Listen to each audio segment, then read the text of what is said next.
So what impacts performance the most? So the most significant factor is of course going to be your battery. The battery is what supplies all the power to make the thing go. You can take the same slow quad and put it on a 5S battery and it's going to go way faster than a great quad on 4S usually.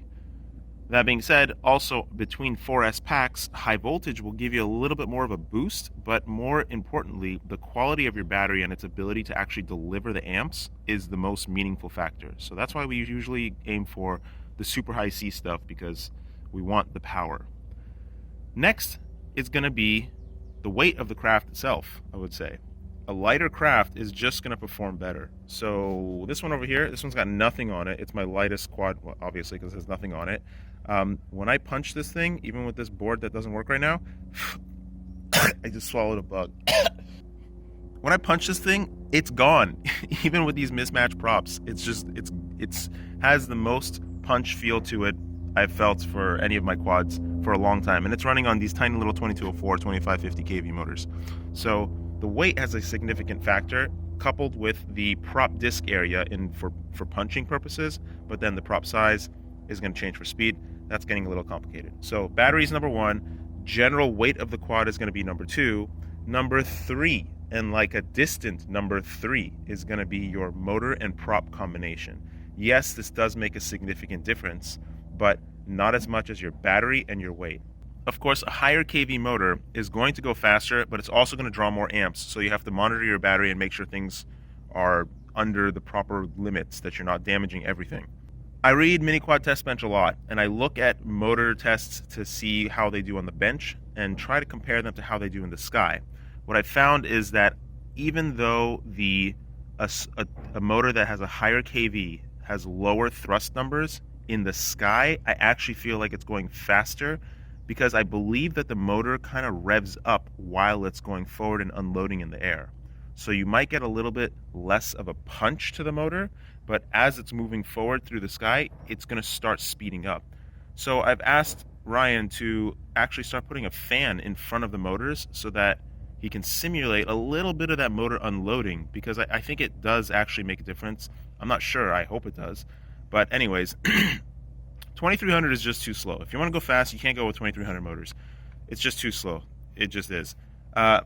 These motors, the T2s, these are 2300. I don't even fly this thing anymore because it's just so slow. The motors make they make like almost 1400 grams of thrust, but it's just slow because of the 2300. And if I put these props on it, these are super like bitey props. It'll go really fast, but I just don't like it. I just like the higher kV stuff better, and it's also much faster in general. So you're looking at something in the range of 2400 to 2600. I wouldn't really go past 2600, especially on a 5-inch, because it's just drawing too many amps for your batteries. So you're just going to puff up your batteries. They're really fickle and they get damaged. So stick to like around 25 to 2600, and that's going to be the sweet spot. After your motor, it's going to be your prop selection on that motor. This prop here is a 5x4 prop. The pitch is 4. Of course, it's going to be slower than a pitch that's 4.5. So that's pretty simple. There's nothing special about that. But again, over here, you are balancing how many amps you're drawing for your battery. You have to make sure that you're not damaging your battery every time you fly, which you are, but not totally direly damaging it.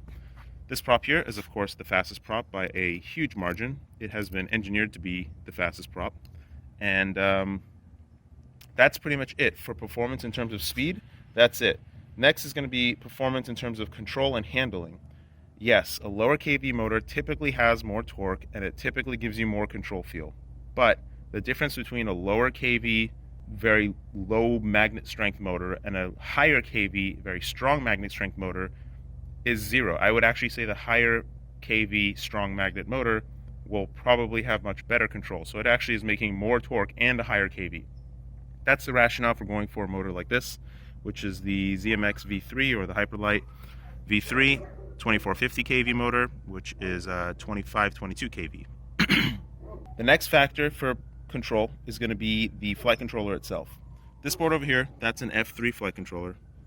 This board over here, that's an F4 flight controller. Even if you have an F3 that does 8K on the gyro and the loop times, the F4 will still perform better. I don't know why, but I have definitely felt it on multiple flight controllers, and I've heard it from other pilots too that are very good at flying, and it's true. It just the F4 is a better performing board altogether.